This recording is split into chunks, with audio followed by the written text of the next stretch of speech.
Hello once again, and today I'm going to be doing a video response to Novabug. 10 arcade cabinets I want to own. Yes, now this was a good one. You know, it all started with me. It was gaming in the arcades. That's where it all started. Majority of these games are going to be from the 80s, and also a majority of these games are going to be driving racing games, because that was my favourite genre of games. That's what got me into gaming. It was driving and all that. Like, and in the arcades, it was so like many arcades with like steering wheel. It just attracted me to play them games. But it all started in the 70s. I don't know if it started in the 70s. It was 70s arcade games, but it was in the early 80s, I think. I can't remember too much about the 70s, but I think it all pretty much started in the early 80s. This list is going to be in the order of the arcade date when it was released.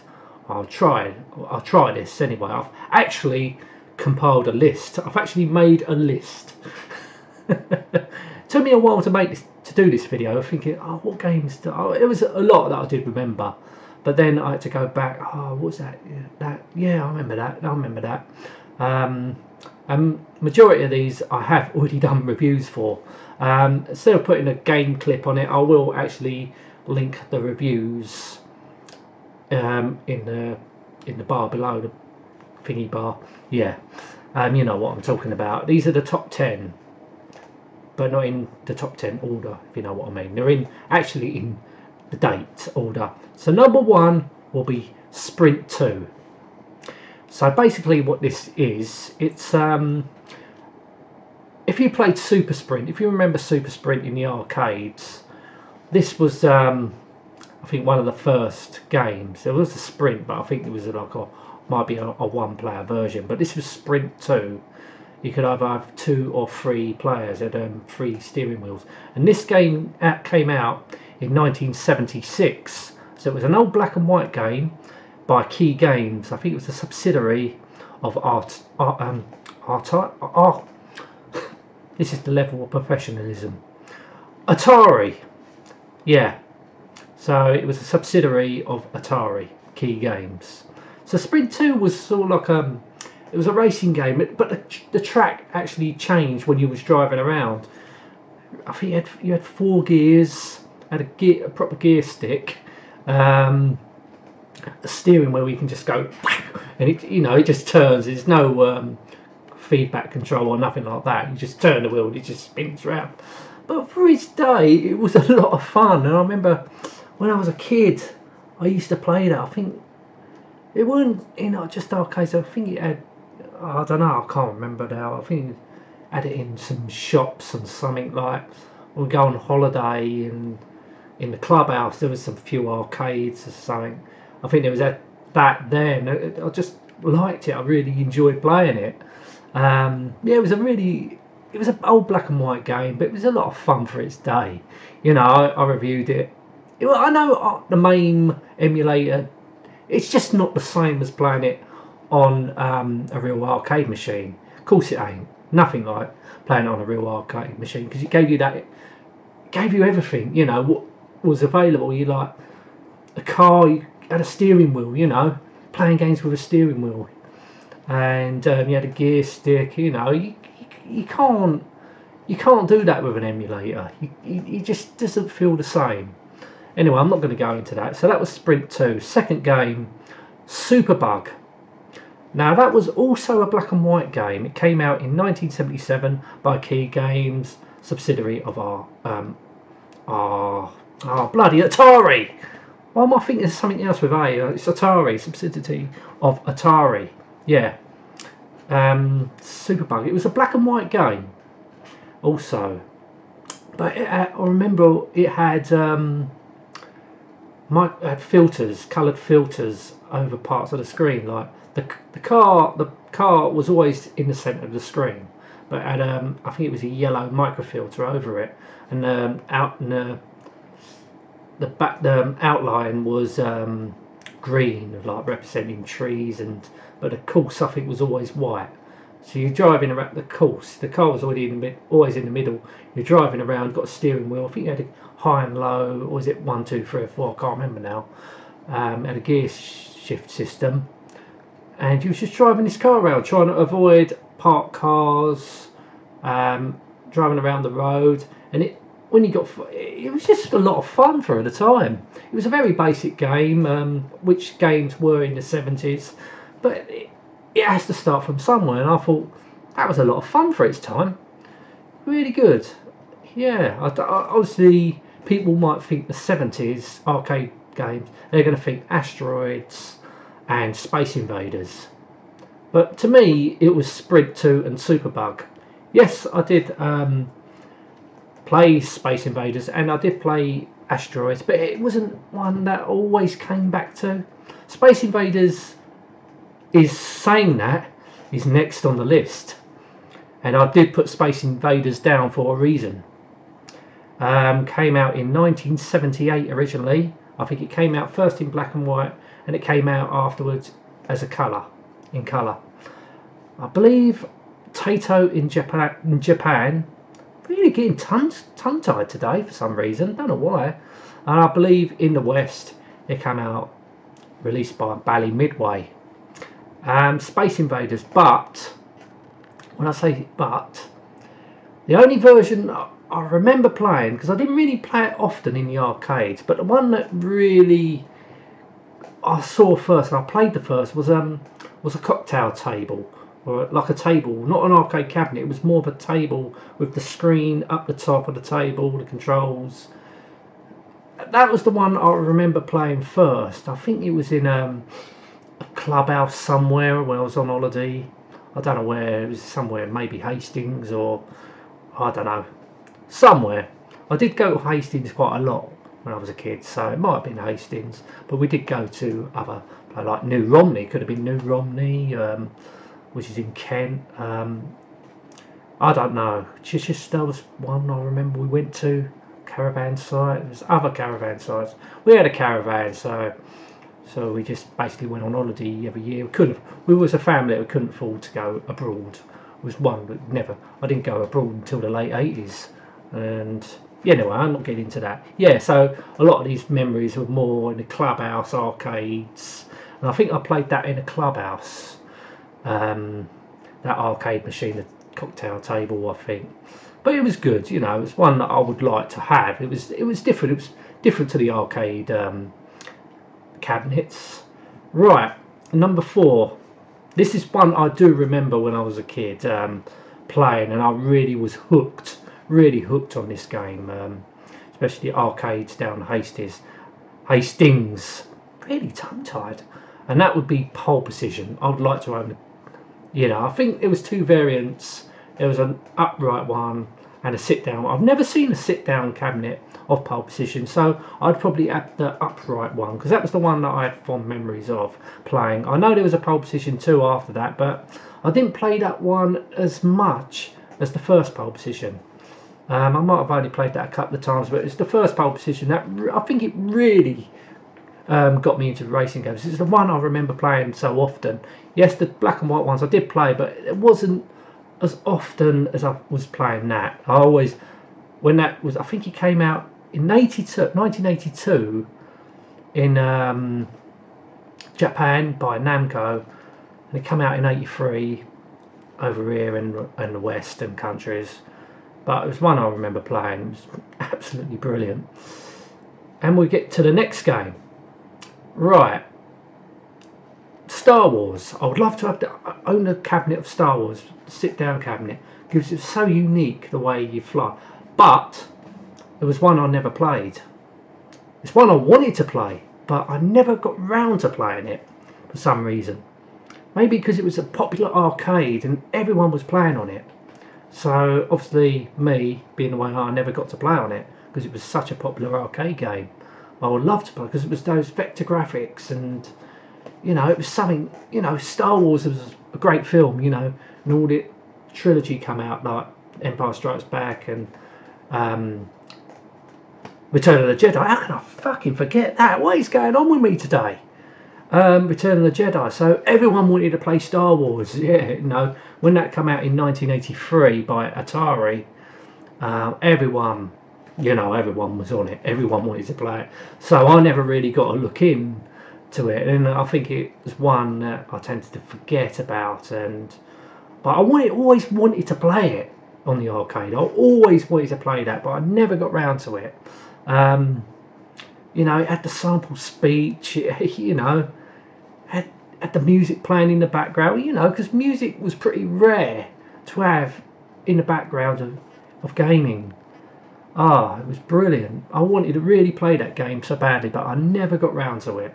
So I would like to own that as a cabinet if I won the lottery, or I'll make it more glamorous. I mean, everyone says make the lottery, win the lottery, make the lottery. What is going on? Win the lottery, but you know, let's make it a little bit more glamorous. You know, I loved all these driving and racing games. What happens if it turned me into a racing driver? And I won, I don't know, I won the Indianapolis 500s 5 times, so I could afford to buy a nice big house and store these arcade games and maybe collect all the old computers again. Anyway, I'm going off at a tangent again, but you know, fine. If money was no object.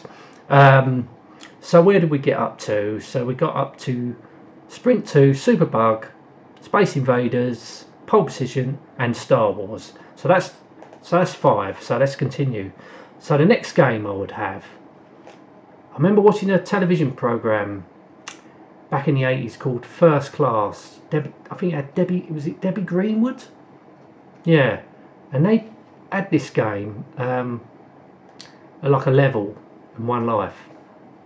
And that was Paperboy. Then I played it on the arcade. I was something a little bit different, you know, with the handlebars. I just quite like that game. So that would definitely be a game I would have in my arcade collection. So that Paperboy. Now we're coming to the mid-80s. And that's when gaming just took another level. It just took another level, and this is definitely one of my all-time favourite arcade games, and that will be Outrun. I first played that at a fairground, and that was a stand-up cabinet. My local at the fair, because we have a fair come up here in New Additon, so we used to go up to the fair, you know. And this is the first time I saw Outrun. 1986. I played it, you know. Luckily, it wasn't one of them games that many people were playing, so I managed to get a go on it. I played it. Wow. First time playing it. You could choose your music, the car, you know. First time it had the scaling graphics. It was fucking amazing. I've never played anything like it before. This was brilliant. I must have wasted all my money. Well, I didn't waste it. I can't say I wasted it. I spent all my money on this game. I don't even think I went on any of the fairground rides. I was too busy playing Outrun.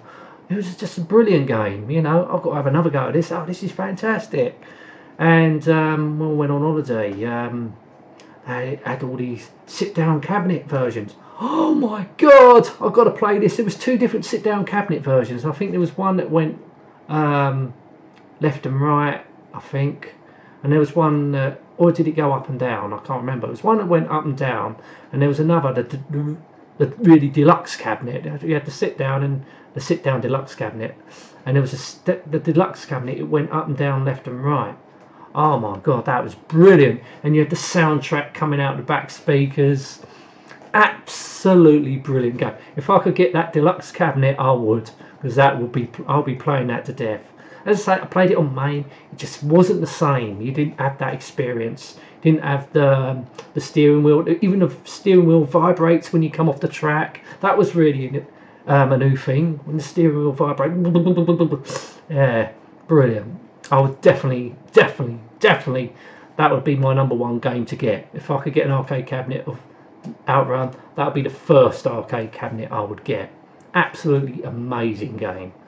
You get to drive a Ferrari Testarossa. You know, it was a new car. I think it was a new car for its time, a new Ferrari Testarossa. come out. You know, or drive a convertible. You had your girlfriend next in the passenger seat. Roll the car, flip it. Brilliant game, absolutely amazing. This is really what put Sega on the map, I think, when they come out with that game. Could be wrong. I know Sega came out with other games, but it wasn't, to me, that wasn't well as known as what when Outrun came out. That just changed everything. Right, staying with Sega. The next arcade cabinet I would love to own will be Afterburner, and this is the full deluxe model, where it went left, right, up and down, and that, I know the game was absolutely rock hard, but I just didn't care. It was just fucking, you're flying a plane. Fucking brilliant with the joystick controls. Amazing game. You know, lot of people said it was hard. I thought it was fucking hard, but I just didn't care. I just didn't care. You know, you was experienced. You was flying a plane for its time, and it had the scaling graphics like it did with Outrun. But it was just amazing. Definitely would have that in my house. Right, so where are we now? Right, number 9. This would definitely be an arcade cabinet I would love to own. And that would be Hard Driving. I think it's the first game to use polygon graphics. Could be wrong on that, but yeah, I remember the polygon graphics. And it was the first driving game to feature a clutch. You was sitting in the car, you was actually not as a chase view, but you was actually in the car. The cabinet was amazing. You just sit down cabinet, had 3 pedals because you had the brake, the accelerator, and a clutch. Really, you didn't really need to use the clutch, but it was there. It just added to the fun, you know, an experience to try and drive something almost real, you know, it got you. Oh, you can use a clutch, you know. I've never driven a car at this point. I was only, I think it came out in 1989 by Atari. So 1989, I would have been 15 years old. So yeah, so by then you're thinking, oh, I'm going to be 17 soon. I didn't pass my test till I was 18, no, but you know, you're going to be 17, so you can start to learn to drive, and this is the closest thing you can at the time. Yeah, I would definitely get a Hard Driving cabinet. Absolutely amazing game that was. I think it was really expensive to produce. I don't know how much it was, but it was one of the most expensive arcade games they produced. But I think it was 50p a game, something like that. Was it £1 a game? I can't. It was quite an expensive game to play. But it was brilliant. You know, I enjoyed playing it. So we've got Sprint 2, Superbug, Space Invaders, Pole Position, Star Wars, Paperboy, Outrun, Afterburner, Hard Driving. So what would be number 10? So this is a 90s game. But it was a 90s game I played in Debenhams for the first time with my mates. We all went there, and there was a load of it. I think it was about 4, and that would be Daytona, USA. Absolutely brilliant that was. We was in Debenhams for hours, I should say, not years. Hours, a bit of an exaggeration there. Years, hours playing Daytona, USA. It was just an amazing. It was a massive. I think it was rear projected screen. Not the CRTs, it was the rear projected massive screens, the projected screens, where you had to look at it at an angle. If you look at it at an angle, or you had to look at it face on at an angle, you couldn't bloody see it, you know. But you looked at it face on, yeah, it's fine. Just amazing game. The sound, you know, you had that roar of the car, and the gentlemen start your engines and all that. A little bit of tune. He didn't take no notice, but it was an amazing game. You had gear sticks and brake. You know, it was just a fun racing game. Excellent. Yeah, so that would be my top 10 arcade cabinets I would own. Sprint 2, Superbug, Space Invaders, the cocktail cabinet, Pole Position, Paperboy, Star Wars, Outrun, Afterburner, Hard Driving, and Daytona USA. To me, they were great games, hold a lot of memories. I know a lot of them are from the 80s, and I know a lot of them are driving games, but that was my favourite genre of game.